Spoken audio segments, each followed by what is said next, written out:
Next നമുക്ക് second മൊഡ്യൂളിലേക്ക് പോവാം. അപ്പോൾ സെക്കൻഡ് മൊഡ്യൂൾ ഫസ്റ്റ് ടോപ്പിക് എന്ന് പറയുന്നത് പാർട്ടിക്കിൾ സൈസ് അനാലിസിസ് ആണ്. അപ്പോൾ ഒരു സോയിലിന് മെയിനായിട്ട് രണ്ട് പ്രോപ്പർട്ടീസ് ഉണ്ട്, എൻജിനീയറിംഗ് പ്രോപ്പർട്ടീസ് അതുപോലെ തന്നെ ഇൻഡെക്സ് പ്രോപ്പർട്ടീസ്. എൻജിനീയറിംഗ് പ്രോപ്പർട്ടീസ് അതുപോലെ തന്നെ ഇൻഡെക്സ് പ്രോപ്പർട്ടീസ്.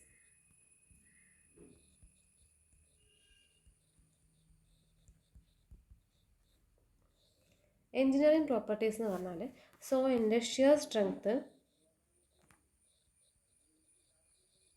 പെർമിയബിലിറ്റി, കംപ്രസിബിലിറ്റി,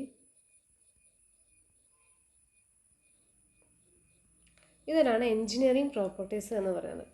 അതിൽ ഷിയർ സ്ട്രെങ്ത് എന്താണെന്ന് നമ്മൾ ലാസ്റ്റ് ക്ലാസ് പറഞ്ഞിട്ടുണ്ടായിരുന്നു. ഷിയർ സ്ട്രെങ്ത് എന്ന് പറഞ്ഞാൽ ഒരു സോയിൽ മാസിന് വിത്ത്സ്റ്റാൻഡ് ചെയ്യാൻ പറ്റുന്ന മാക്സിമം ഷിയർ സ്ട്രെസ്, അതിനെയാണ് നമ്മൾ എന്ത് പറയുന്നത്, ഷിയർ സ്ട്രെങ്ത് എന്ന് പറയുന്നത്. പെർമിയബിലിറ്റി എന്ന് പറഞ്ഞു കഴിഞ്ഞാൽ ആ ഒരു സോയിലിലൂടെ പാസ് ചെയ്യുന്ന വാട്ടർ, ആ ഒരു സോയിൽ പെർമിയബിൾ ആണെങ്കിൽ, അതായത് ഇതിലൂടെ വെള്ളത്തിനെ കടത്തിവിടും, അങ്ങനെ ഒരു ഫ്ലൂയിഡിനെ പാസ് ചെയ്യാനുള്ള അതിൻ്റെ കഴിവിനെയാണ് നമ്മൾ എന്ത് പറയുന്നത്, പെർമിയബിലിറ്റി എന്ന് പറയുന്നത്. കംപ്രസിബിലിറ്റി എന്ന് പറഞ്ഞു കഴിഞ്ഞാൽ നമ്മളൊരു ഫോഴ്സ് അപ്ലൈ ചെയ്യുന്ന സമയത്ത് ആ സോയിൽ എത്രത്തോളം കംപ്രസ് ആകുമെന്നാണ് കംപ്രസിബിലിറ്റി കാണിക്കുന്നത്. മെയിനായിട്ട് ഈ മൂന്ന് പ്രോപ്പർട്ടീസ് എന്ന് പറഞ്ഞാലും എന്താണ്, എൻജിനീയറിംഗ് പ്രോപ്പർട്ടീസ് ആണ്. അപ്പോൾ എൻജിനീയറിംഗ് പ്രോപ്പർട്ടീസ് എന്ന് പറഞ്ഞു കഴിഞ്ഞാൽ വളരെ ടൈം കൺസ്യൂമിംഗ് ആണ്. ഈ പ്രോപ്പർട്ടീസ് നമുക്ക് ഡിറ്റർമിൻ ചെയ്യണമെങ്കിൽ ടൈം കൺസ്യൂമിംഗ് ആണ്. നമുക്ക് വളരെ ഇലാബറേറ്റുള്ള എക്സ്പെരിമെൻ്റ് ഒക്കെ ചെയ്തിട്ടാണ് ഈ ഒരു എൻജിനീയറിംഗ് പ്രോപ്പർട്ടീസ് നമുക്ക് ഡിറ്റർമിൻ ചെയ്യാൻ പറ്റും. അതുകൊണ്ട് തന്നെ ഈ എൻജിനീയറിംഗ് പ്രോപ്പർട്ടീസിനെ പറ്റിയിട്ട് റഫ് ഐഡിയ ഉണ്ടാവാൻ വേണ്ടിയിട്ട് ഒരു അപ്രോക്സിമേറ്റ് അസസ്മെൻറ്റിന് വേണ്ടിയിട്ട് നമ്മൾ ചെയ്യുന്നതാണ് ഇൻഡെക്സ് പ്രോപ്പർട്ടീസ് എന്ന് പറയുന്നത്. അപ്പോൾ ഇൻഡെക്സ് പ്രോപ്പർട്ടീസ് എന്ന് പറഞ്ഞാൽ അതിൽ എന്തൊക്കെ വരുന്നത് വെച്ചാൽ പാർട്ടിക്കിൾ ഗ്രെയിൻ സൈസ്, അതായത് അവിടെയുള്ള ആ സോയിലിൻ്റെ ഓരോ ഗ്രെയിൻ്റെയും ഏകദേശം സൈസ്, അതുപോലെ തന്നെ റിലേറ്റീവ് ഡെൻസിറ്റി,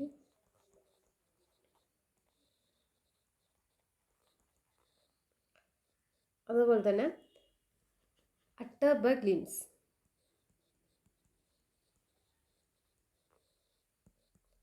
അറ്റർബർഗ് ലിമിറ്റ്സ് എന്ന് പറഞ്ഞാൽ സോയിലിൻ്റെ വാട്ടർ കണ്ടൻറ്റ് അനുസരിച്ചിട്ടുള്ള കുറച്ച് ക്ലാസിഫിക്കേഷനാണ്.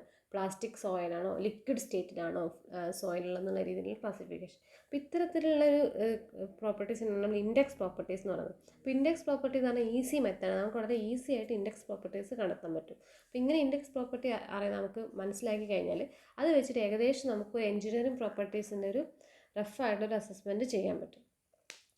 അപ്പോൾ ഈ ഇൻഡെക്സ് പ്രോപ്പർട്ടീസിൽ വരുന്ന പാർട്ടിക്കിൾ സൈസ് അനാലിസിസ് ആണ് നമുക്ക് നെക്സ്റ്റ് നോക്കാനുള്ളത്. അതിന് മെക്കാനിക്കൽ അനാലിസിസ്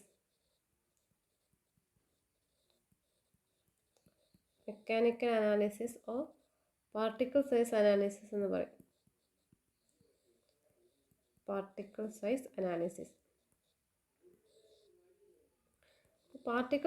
അനാലിസിസ് എന്ന് പറഞ്ഞാൽ method of separation of soil into different fractions based on particle size.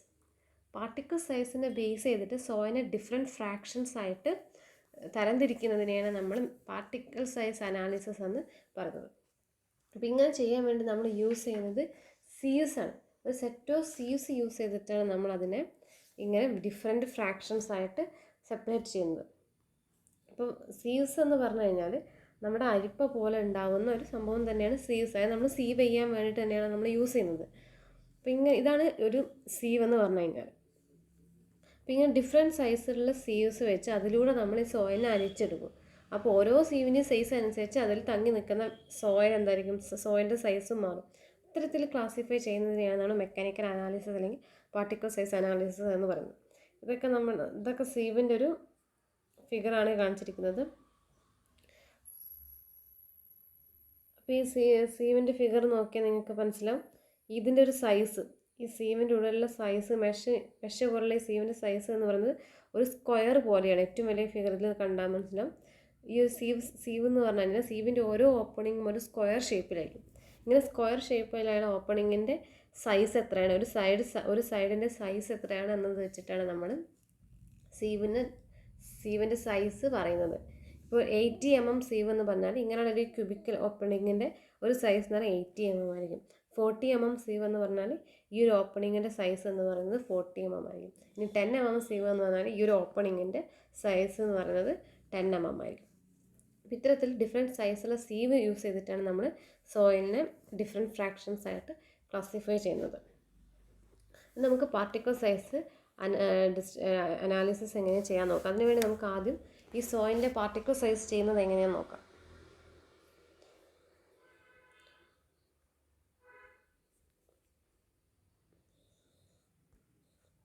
ആണ് പാർട്ടിക്കിൾ സൈസ്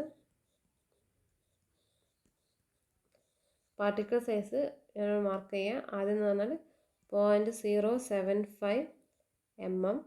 0.075 mm അല്ലെങ്കിൽ അതിന് നമുക്ക് എന്തും പറയാം, 75 മൈക്രോൺ എന്നും പറയാം. 75 മൈക്രോൺ എന്ന് പറഞ്ഞാൽ 0.075 mm ആണ്. അതായത് 75 1000 കൂടെ ഡിവൈഡ് ചെയ്ത് കഴിഞ്ഞാൽ നമുക്ക് mm കിട്ടും. 1000 mm ചേർന്നാണ് മൈക്രോൺ ആവുക. ഇനി നെക്സ്റ്റ് സൈസ് ഞാൻ മാർക്ക് ചെയ്യാം 4.75. ഇത്തരത്തിൽ ഇങ്ങനെ പല സൈസും ഉണ്ട്. പിന്നെ ഇവിടെ 0.002 ഉണ്ടാവും. അപ്പോൾ ഡിഫറെൻറ്റ് പാർട്ടിക്കിൾ സൈസാണ് ഞാനിവിടെ പറഞ്ഞത്. അതിനനുസരിച്ച് നമ്മൾ സോയിലിനെ ഡിഫറെൻ്റ് ആയിട്ട് ക്ലാസിഫൈ ചെയ്തിട്ടുണ്ട്. മെയിനായിട്ട് ക്ലാസിഫൈ ചെയ്തതെന്ന് പറഞ്ഞാൽ മെയിൻ ക്ലാസിഫിക്കേഷൻ എന്ന് പറഞ്ഞാൽ കോസ് ഗ്രെയിൻ സോയിലും ഫൈൻ ഗ്രെയിൻ സോയിലുമാണ്. അതായത് നമ്മളിപ്പം പറഞ്ഞ 0.075 mm ഇല്ലേ, ഈ 0.075 mm വലിയ സൈസ് ഉള്ളതിനെയൊക്കെ നമ്മൾ കോസ് ഗ്രെയിൻ സോയിൽ എന്നാണ് പറയുന്നത്.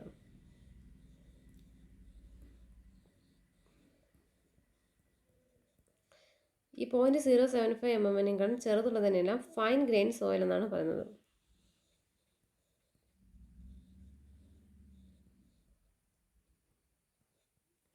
ഈ കോസ് ഗ്രെയിൻ സോയിലിനെ തന്നെ രണ്ടായി ക്ലാസിഫൈ ചെയ്തിട്ടുണ്ട്.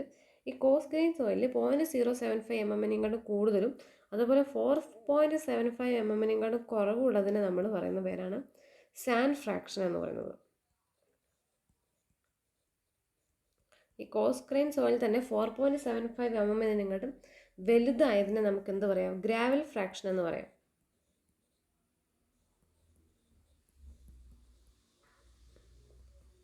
ഇതാണ് ഒരു പാർട്ടിക്കിൾ സൈസിൻ്റെ ക്ലാസിഫിക്കേഷൻ എന്ന് പറയുന്നത്. അപ്പോൾ ഇതിനെ ബേസ് ചെയ്തിട്ടാണ് നമ്മൾ സീവ് അനാലിസിസ് ചെയ്യുന്നത്. ഈ ഒരു സൈസ് നമ്മൾ യൂസ് ചെയ്യുന്ന സോയിൽ ഏത് റേഞ്ചിൽ വരും എന്നതിനനുസരിച്ചിട്ടാണ് നമ്മൾ ഏത് അനാലിസിസ്, പാർട്ടിക്കിൾ സൈസ് അനാലിസിസ് ഏത് മെത്തേഡ് യൂസ് ചെയ്യുന്നത് കണ്ടെത്താൻ പോകുന്നത്.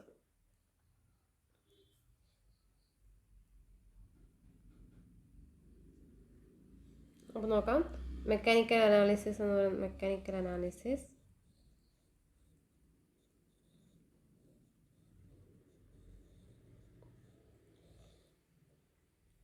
മെക്കാനിക്കൽ അനാലിസിസ് എന്ന് പറഞ്ഞാൽ സീവ് അനാലിസിസും ഉണ്ട്, അതുപോലെ തന്നെ സെഡിമെൻറ്റേഷൻ അനാലിസിസ് ഉണ്ട്. മെയിനായിട്ട് രണ്ടായിട്ട് ക്ലാസിഫൈ ചെയ്തിട്ടുണ്ട്. സീവ് അനാലിസിസ്,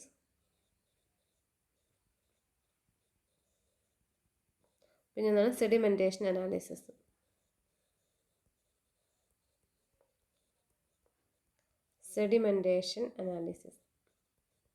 അപ്പോൾ നേരത്തെ നമ്മൾ ഫിഗറിൽ കാണിച്ചിട്ടുള്ള സെറ്റ് ഓഫ് സീവ്സ് യൂസ് ചെയ്തിട്ടാണ് ചെയ്യുന്നത് തന്നെ സീവ് അനാലിസിസ് എന്ന് പറയും.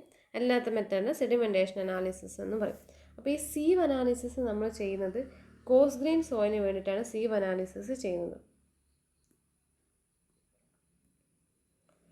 Four coarse grain soil.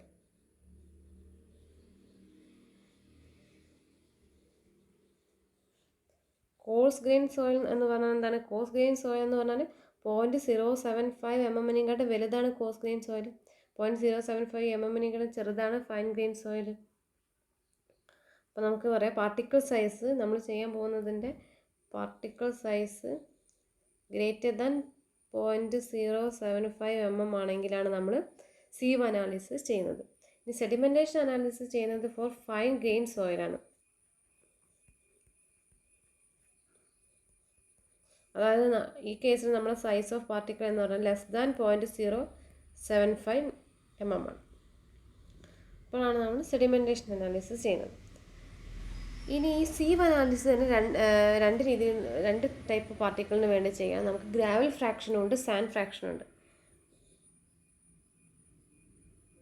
ഇവിടെ നമുക്കറിയാം ഈ 0.075 mm വലുതായതെല്ലാം കോസ് ഗ്രെയിൻ സോയിലാണ്. അതിൽ തന്നെ അപ് ടു 4.75 mm എന്ന് പറഞ്ഞാൽ സാൻഡ് ഫ്രാക്ഷനാണ്, സാൻഡി സോയിലായിരിക്കും. 4.75 mm വലുത് തന്നെ കുറച്ചും കൂടി വലിയ പാർട്ടിക്കിൾ ഉള്ളൊരു ഗ്രാവൽ ടൈപ്പ് സോയിലായിരിക്കും. അപ്പോൾ ഈ രണ്ടിലും നമ്മൾ സെപ്പറേറ്റ് സീവ്സ് യൂസ് ചെയ്തിട്ടാണ് ചെയ്യുന്നത്.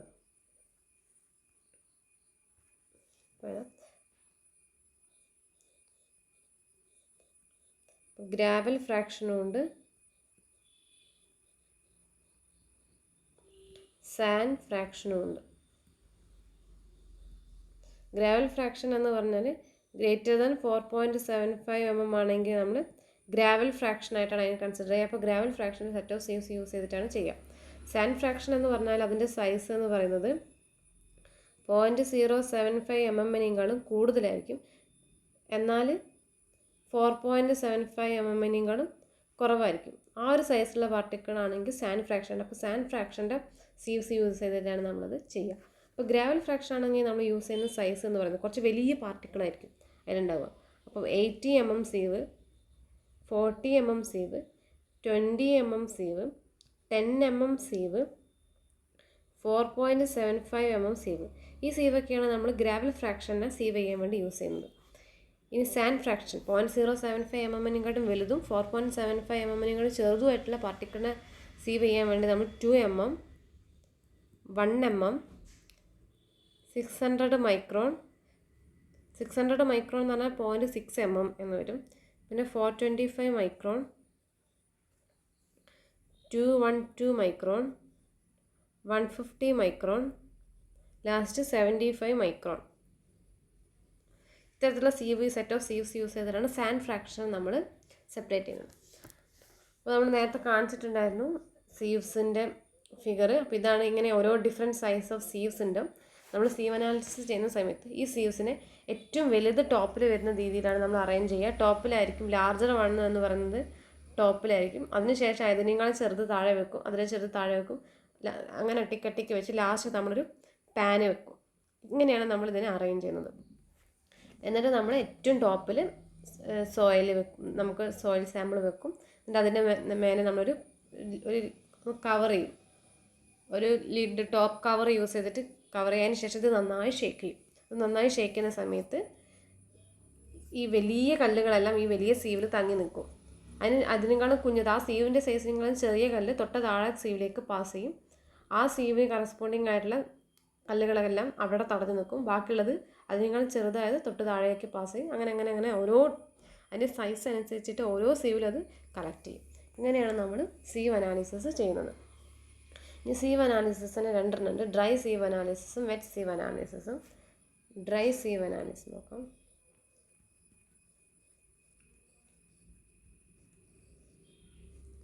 അപ്പോൾ ഡ്രൈ സീവ് അനാലിസിസ് ചെയ്യുന്ന സമയത്ത് നമ്മൾ soil should be oven dry. Oven dry ആയിട്ടുള്ള സോയിലിന് മാത്രമേ നമുക്ക് ഡ്രൈ സീവ് അനാലിസിസ് ചെയ്യാൻ പറ്റൂ. ഓവൻ ഡ്രൈ ആയിട്ടുള്ള സോയിൽ വേണം. എന്നിട്ട് നമ്മൾ എന്ത് ചെയ്യും, നമുക്ക് സീവ് അനാലിസിസ് ചെയ്യാൻ വേണ്ടിയിട്ട് ഈ സാമ്പിളിനെ 4.75 mm കടത്തിവിടും. 4.75 mm കടത്തിവിടും. അപ്പോൾ അതിലൂടെ കടന്നു പോകുന്നതെല്ലാം എന്തായിരിക്കും, സാൻഡ് ഫ്രാക്ഷൻ ആയിരിക്കും. ആ 4.75 mm റീറ്റെയിൻ ചെയ്യുന്നതെല്ലാം എന്തായിരിക്കും, ഗ്രാവൽ ഫ്രാക്ഷൻ ആയിരിക്കും. കാരണം നമ്മൾ ഗിവൺ സാമ്പിളിന് നമ്മൾ ഗ്രാവൽ ഫ്രാക്ഷൻ, സാൻഡ് ഫ്രാക്ഷൻ എന്ന് രണ്ടായിട്ട് ക്ലാസിഫൈ ചെയ്യും. ഗ്രാവൽ ഫ്രാക്ഷനെ നമ്മൾ ഗ്രാവൽ ഫ്രാക്ഷൻ ചെയ്യാൻ യൂസ് ചെയ്യുന്ന സെറ്റ് ഓഫ് സീവ്സ് 80, 40, 20, 10 എന്ന് പറഞ്ഞിട്ടുള്ള ആ സെറ്റ് ഓഫ് സീവ്സിലൂടെ പാസ് ചെയ്യും. സാൻഡ് ഫ്രാക്ഷൻ്റെ സീവ്സ് 2 mm, 1 mm, 600 മൈക്രോൺ എന്ന് പറഞ്ഞിട്ട് അതിലൂടെ പാസ് ചെയ്യും. അങ്ങനെ രണ്ട് രീതിയിലാണ് നമ്മൾ ചെയ്യുന്നത്.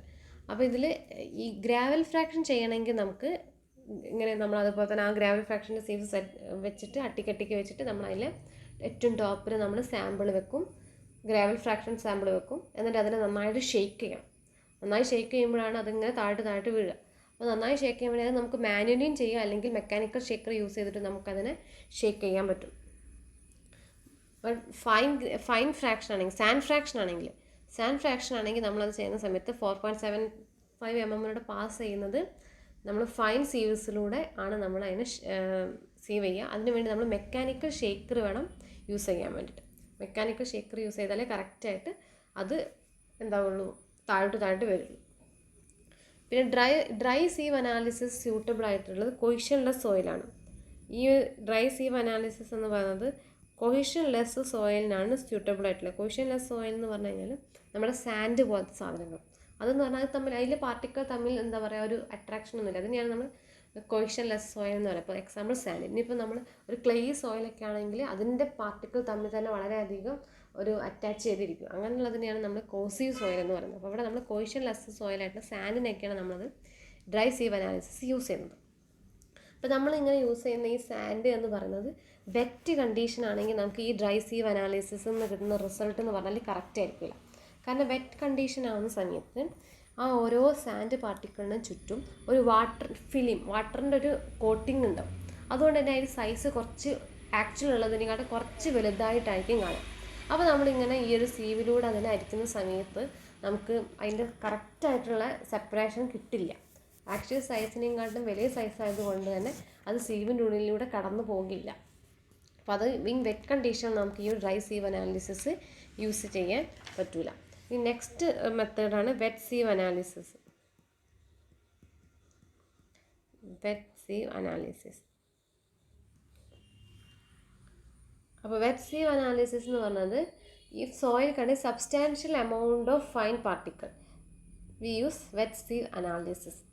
അതായത് ഈ ഒരു സോയിലിൽ ഈ ഫൈൻ പാർട്ടിക്കിൾ ഉണ്ടാവുമല്ലോ, ഈ ഫൈൻ ആയിട്ടുള്ള പാർട്ടിക്കിൾ ഒരു മോർ ദാൻ 5% ഒക്കെ ആവുന്ന കേസ് നമ്മൾ വെറ്റ് സീവ് അനാലിസിസ് ആണ് ചെയ്യുന്നത്.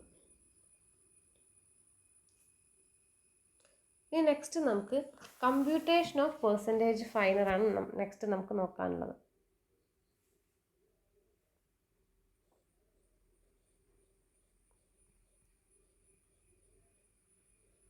Computation of percentage finer. അപ്പോൾ പെർസെൻറ്റേജ് ഫൈനർ എന്നതുകൊണ്ട് ഉദ്ദേശിക്കുന്നത് percentage of particle finer than a particular size. Percentage finer എന്ന് പറഞ്ഞാൽ എന്താ ഉദ്ദേശിക്കുന്നത്? Percentage of particle finer than a particular size.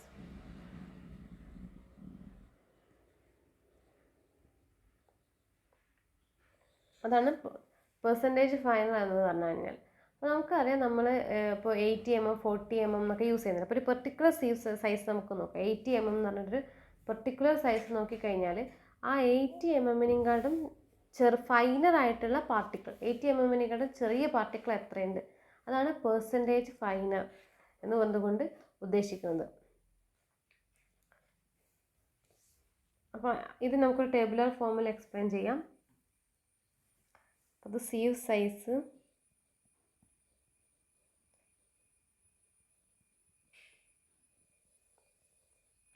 ഇവിടെ വെയിറ്റ് റീടൈൻഡ്, ഓരോ സീവിലും എത്ര വെയിറ്റ് ആണ് റീടൈൻ ചെയ്യുന്നത്, percentage weight retained, percentage weight retained,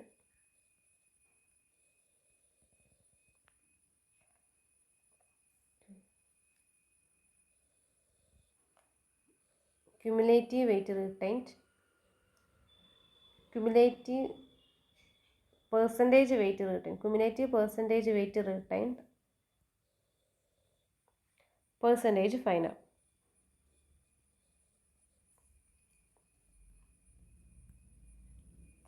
അപ്പോൾ നമുക്കറിയാം നമ്മൾ സെറ്റ് ഓഫ് സീവ്സ് നമ്മൾ യൂസ് ചെയ്യുന്നുണ്ട്. ഫോർ എക്സാമ്പിൾ 80 mm, എന്താ പറയുക, ഗ്രാവിറ്റി ഫ്രാക്ഷൻ ആണെങ്കിൽ 80 mm, 40 mm, 20 mm, 10 mm, 4.75 mm. പിന്നെ അതിന് താഴെ നമ്മൾ പാനും വെക്കാറുണ്ട്. കാരണം ഈ 4.75 mm ചെറിയ പാർട്ടിക്കിൾസ് ഉണ്ടെങ്കിൽ അതിനെ കളക്ട് ചെയ്യാൻ വേണ്ടി താഴെ ചിലപ്പം പാനും വെക്കാറുണ്ട്. ഇതൊക്കെയാണ് നമ്മൾ യൂസ് ചെയ്യുന്ന സൈസ് എന്ന് പറയുന്നത്. അപ്പോൾ വെയിറ്റ് റീടൈൻഡ് എന്ന് പറയുന്ന സമയത്ത് നമുക്കറിയാം നമ്മളിങ്ങനെ ഓരോ, ഇപ്പോൾ ഈ ഇതുപോലെയാണെങ്കിൽ നമ്മൾ 80 mm ഏറ്റവും ടോപ്പിൽ വെക്കും, അതിനുശേഷം 40 mm വെക്കും, 20 mm വെക്കും, 10 വെക്കും, 4.75 mm വെക്കും, പാൻ വെക്കും. ഇങ്ങനെ അടിക്കടിക്ക് ഇതുപോലെ അടിക്കടിക്ക് വെക്കും. എന്നിട്ട് ഏറ്റവും ടോപ്പിൽ, ഏറ്റവും മുകളിലുള്ള ഈ ഒരു ടോപ്പിൽ നമ്മൾ എന്ത് ചെയ്യും, നമ്മുടെ സാമ്പിളിനിടും. എന്നിട്ട് നന്നായി അതിനെ ഷെയ്ക്ക് ചെയ്യും. അപ്പോൾ അതിൻ്റെ സൈസ് അനുസരിച്ച് അത് ഓരോ സീവിലും കളക്ട് ചെയ്യും. എന്നിട്ട് നമ്മളിത് കംപ്ലീറ്റ് ആയിട്ട് 10 മിനിറ്റോളം നമ്മൾ നന്നായി ഷെയ്ക്ക് ചെയ്ത് കഴിഞ്ഞ് കഴിഞ്ഞാൽ നമ്മൾ എന്ത് ചെയ്യും, ഓരോ സീവും എടുത്ത് കൊണ്ടുപോയിട്ട് ഓരോ സീവിൻ്റെയും വെയിറ്റ് എടുക്കും. ഫോർ എക്സാമ്പിൾ ഫസ്റ്റത്തെ സീവ് 80 mm ആണെങ്കിൽ അതിൽ എത്ര വെയിറ്റ് റിട്ടേൺ ചെയ്തത്, അതിന് W1. ഇതിൽ രണ്ടാമത്തെ സീവിൽ എത്രയാണ് വെയിറ്റ് റിട്ടേൺ ചെയ്തത്, W2. മൂന്നാമത്തേത് എത്രയാണ്, W3. നാലാമത്തേത് എത്രയാണ്, W4. അങ്ങനെ നമ്മൾ ഓരോന്നിനും ഉണ്ടാവുന്ന എത്ര വെയിറ്റ് റിട്ടേൺ ചെയ്തു എന്നുള്ളത് കണ്ടെത്തും.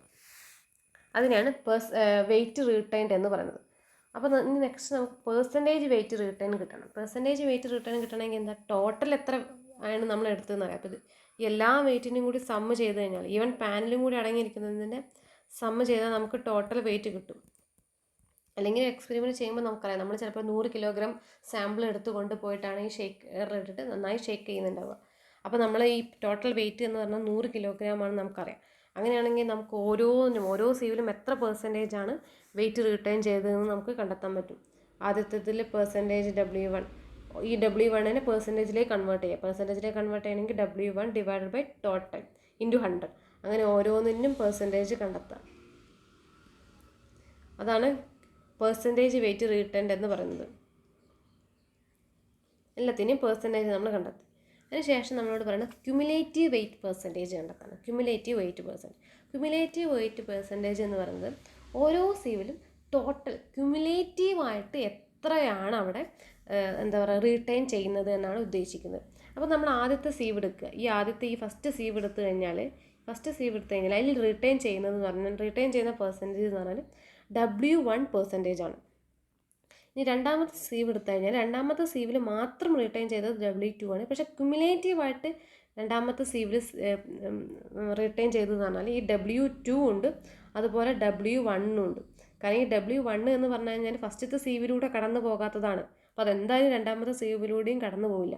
അപ്പോൾ ക്യുമുലേറ്റീവായിട്ട് രണ്ടാമത്തെ സീവിൽ റിട്ടേൺ ചെയ്തതെന്ന് പറഞ്ഞാൽ percentage W1 plus percentage W2 ആയിരിക്കും. ഇനി മൂന്നാമത്തെ സീവ് നമ്മൾ കൺസിഡർ ചെയ്യുകയാണെങ്കിൽ മൂന്നാമത്തെ സീവിൽ ക്യുമുലേറ്റീവ് വെയിറ്റ് പെർസെൻറ്റേജ് എന്ന് പറയുന്നത് ഇതിൻ്റെ മുകളിലുള്ള എല്ലാ സീവിൻ്റെയും കൂടി സമ്മാനിക്കുക. അതായത് W1 plus W2 plus W3 എല്ലാ പെർസെൻറ്റേജും കൂടി അടങ്ങിയതായിരിക്കും ഈ മൂന്നാമത്തെ സീവിൽ ഉണ്ടാകുന്നത്.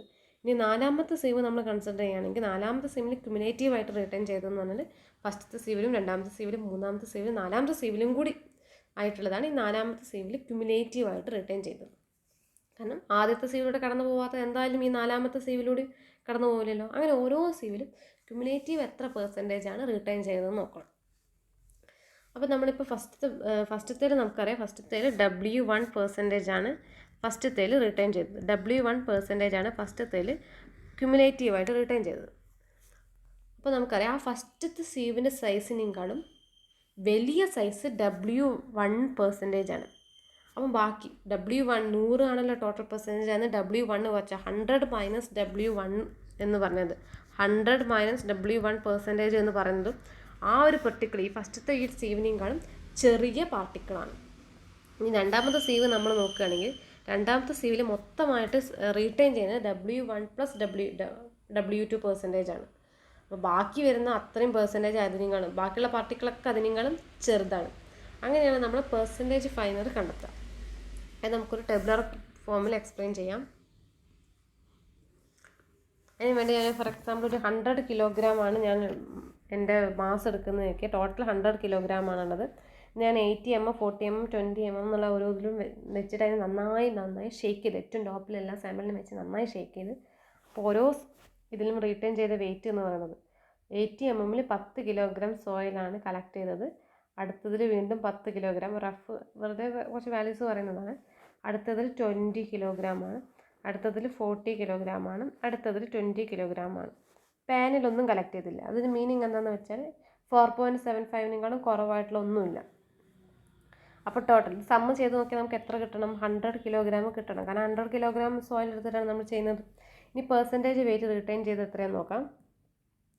അപ്പോൾ നമുക്കറിയാം പെർസെൻറ്റേജ് വെയിറ്റ് റിട്ടേൺഡ് എന്ന് പറഞ്ഞു കഴിഞ്ഞാൽ 10 ആയിരുന്നു.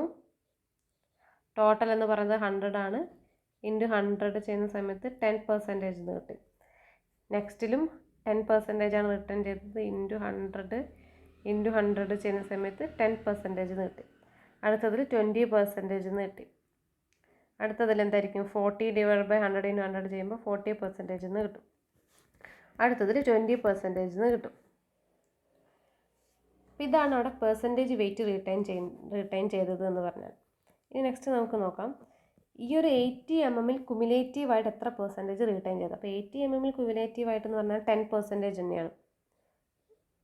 10% പാർട്ടിക്കിൾ മാത്രമേ ആ സൈസിനെക്കാളും വരുന്നുള്ളൂ. ഇനി 40 mm വലുത് എത്ര പാർട്ടിക്കിളാണ് ക്യുമുലേറ്റീവായിട്ടെന്ന് പറഞ്ഞാൽ ഈ ടെന്നും നമ്മൾ കൺസിഡർ ചെയ്യണം. 80ൽ റിട്ടേൺ ചെയ്ത 10ഉം അതുപോലെ 40ൽ റിട്ടേൺ ചെയ്ത 10ഉം. അപ്പോൾ ടോട്ടൽ 20% ആണ് ക്യുമുലേറ്റീവ് ആയിട്ടുള്ള വെയിറ്റ് കിട്ടുക. അതായത് 40 mm വലിയ സൈസ് എന്ന് പറയുന്നത് 20 mm ആയിരിക്കും. ഇനി 20 mm റിട്ടേൺ ചെയ്തെന്ന് പറഞ്ഞാൽ 80 mm റിട്ടേൺ ചെയ്ത 10, 40 mm റിട്ടേൺ ചെയ്ത 10, അതുപോലെ 20 mm റിട്ടേൺ ചെയ്തത് മൊത്തം 40. അത് മൊത്തം 40% ഈ 20 mm സൈസിനേക്കാളും വലുതാണ്. ഇനി നെക്സ്റ്റ് 10 mm നോക്കാം. 10 mm നോക്കുമ്പോൾ 10 + 10 + 20 + 40 അത് ചെയ്യുന്ന സമയത്ത് മൊത്തത്തിൽ 80% ആണ് ക്യുമുലേറ്റീവ് പെർസെൻറ്റേജ് വെയിറ്റ് അവിടെ ഉള്ളത്. അടുത്ത 4.75 നോക്കുകയാണെങ്കിൽ എത്ര കിട്ടണം? 10 + 10 + 20 + 40 + 20 ചെയ്ത് കഴിഞ്ഞാൽ 100% കിട്ടും. അങ്ങനെ ക്യുമുലേറ്റീവായിട്ട് പെർസെൻറ്റേജ് കംപ്ലീറ്റ് ആഡ് ചെയ്യുന്ന കഴിഞ്ഞാൽ ഫൈനൽ ലാസ്റ്റ് റിസൾട്ട് എന്തായിരിക്കണം? 100 ആയിരിക്കണം. 100 കിട്ടില്ലെങ്കിൽ എന്തെങ്കിലും മിസ്റ്റേക്ക് വന്നെന്നാണ് അർത്ഥം. അപ്പോൾ ഈ 4.75 mm വലുത് വലിയ സൈസ് ആണ് 100% ഓഫ് പാർട്ടിക്കിൾ. അപ്പം നെക്സ്റ്റ് നമുക്ക് പെർസെൻറ്റേജ് ഫൈനർ നോക്കാം. അപ്പോൾ പെർസെൻറ്റേജ് ഫൈനർ നോക്കണമെങ്കിൽ നമ്മൾ 80 mm വലുത് ക്യുമുലേറ്റീവ് പെർസെൻറ്റേജ് റിട്ടേൺ ചെയ്യുന്നതാണ് 100%. സോറി 10%. അപ്പോൾ 80 mm വലുത് 10%. അപ്പോൾ 80 mm ചെറുത് എത്ര പെർസെൻറ്റേജ് ആയിരിക്കും? ബാക്കി 90%, 100 - 10, ബാക്കി 90% 80 mm ഫൈനർ ആയിരിക്കും. ഇനി അടുത്തതെന്ന് പറഞ്ഞാൽ 20%. ഈ 40 mm വലുത് 40 mm ക്യുമുലേറ്റീവ് ആയിട്ടുള്ള പെർസെൻറ്റേജ് വെയിറ്റ് കാരണം 20 mm ആണ്. അതായത് 40 mm വലിയ പാർട്ടിക്കിൾസ് എന്ന് പറഞ്ഞാൽ 20% ആണ്. അപ്പോൾ 40 mm ഫൈനർ ആയിട്ടുള്ള പാർട്ടിക്കിൾ എത്രയായിരിക്കും? ടോട്ടൽ 100 ആണ്. 20 വലുതാണ്. ബാക്കിയുള്ള 80% എന്തായിരിക്കും? 40 mm ചെറുതാണ്. ബാക്കി നെക്സ്റ്റ് 10 mm സൈസ് നോക്കുകയാണെങ്കിൽ 20 mm സൈസ് നോക്കുകയാണെങ്കിൽ 100 - 40, അതായത് 40% അതിനേക്കാളും വലുതാണ്. ബാക്കി വരുന്ന 60% അപ്പോൾ ആ സീവിനേക്കാളും ചെറുതായിരിക്കും. അടുത്ത കേസിൽ 100 - 80, 20%. 10 mm സീവ് എടുത്താൽ 80% 10 mm വലിയതാണ്. 10 mm റിട്ടേൺ ചെയ്യുന്ന പെർസെൻറ്റേജ് ആണ്. അപ്പം ബാക്കി വരുന്ന 20% അതിലൂടെ കടന്നു പോകുന്നത്. അപ്പം അതിനേക്കാളും പെർസെൻറ്റേജ് ഫൈനർ എന്ന് പറയുന്നത് 20% ആണ്. ഇനി ലാസ്റ്റ് വൺ 4.75. 4.75ൽ ക്യുമുലേറ്റീവായിട്ട് റിട്ടേൺ ചെയ്യുന്ന പെർസെൻറ്റേജ് എന്ന് പറഞ്ഞാൽ 100% ആണ്. 100% അതിൽ റിട്ടേൺ ചെയ്യും. അതിലൂടെ ഒന്നും കടന്നു പോയിട്ടില്ല. അതുകൊണ്ടാണ് പാനിൽ നമുക്ക് ഒന്നും കിട്ടാഞ്ഞത്. അതുകൊണ്ട് തന്നെ അതിനേക്കാളും ഫൈനറായിട്ട പാർട്ടിക്കിൾ ഒന്നും തന്നെ ആ ഒരു സാമ്പിളിലില്ല. അതിൻ്റെ വാല്യൂ 0 ആണ്. ഈ ഒരു രീതിയിലാണ് നമ്മൾ പെർസെൻറ്റേജ് ഫൈനർ കാൽക്കുലേറ്റ് ചെയ്യുന്നത്.